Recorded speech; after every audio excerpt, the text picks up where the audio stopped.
precursors. Okay, so precursors is just a fancy word for setups.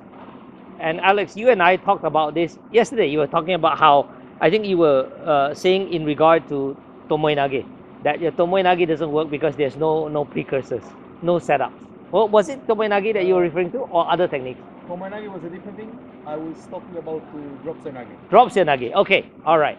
So, but um, yeah, so you realize that your drop nage was not working because there was no setup, right?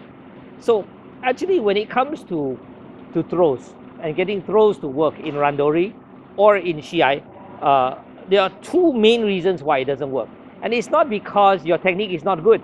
Usually, most people have already learned the technique. They can do it well in uchikomi. They can do it well in nagekomi. They can demonstrate the technique well. They know what to do, but the technique still doesn't work, right? It's because of two things. Number one is the grips.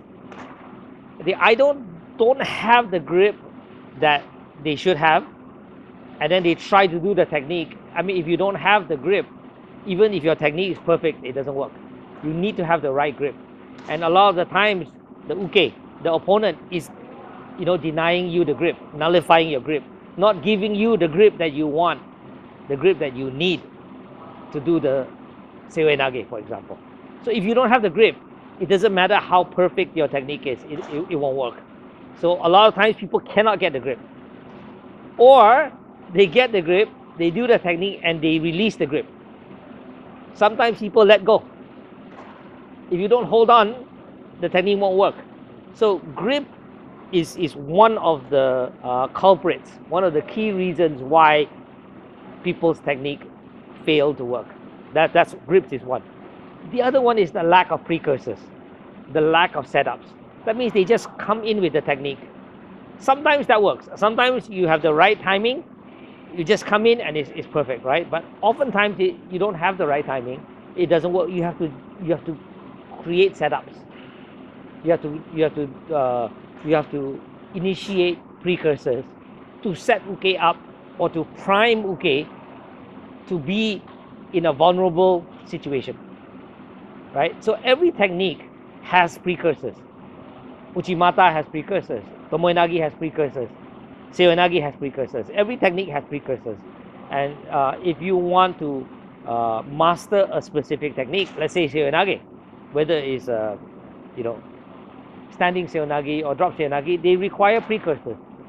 And drop seoi-nage requires a slightly different precursors from standing seoi-nage. But let's say standing seoi-nage. Like tonight, I'm going to teach you guys 5 precursors. It's not limited to 5, there are probably more, but these are 5 precursors that I think work really well.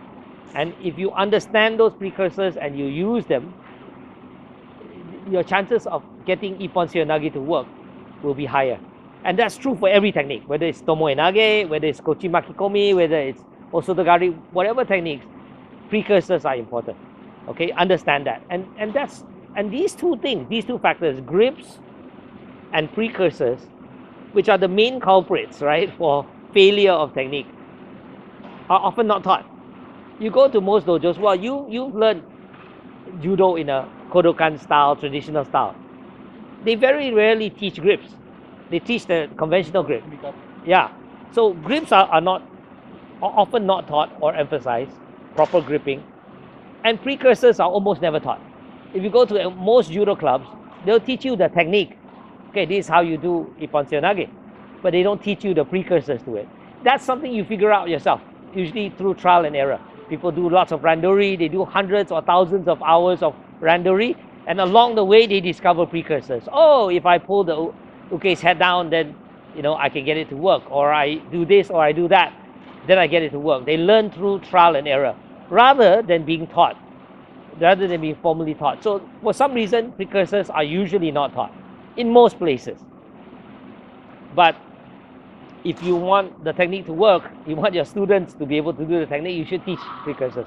So that's why tonight I'm going to teach precursors for Ippon seoi-nage. But if you go to most places, and you say, okay, teach me Ippon seoi-nage, they are unlikely to teach you proper gripping.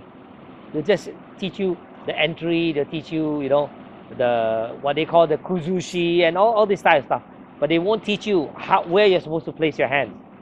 Most likely they'll just do Kodokan style, say, okay, hold the sleeve. They won't even say, okay, like, when I taught Ippon Seonagi, I explained very explicitly why you should use the lapel and why it should be underarm rather than overarm. All that is usually not taught in most traditional places. And so gripping is not taught, precursors are not taught. So if you guys face difficulty in any of your techniques, understand that grips and precursors are the usual culprits. Why is my technique failing? Why am I not able to get it to work?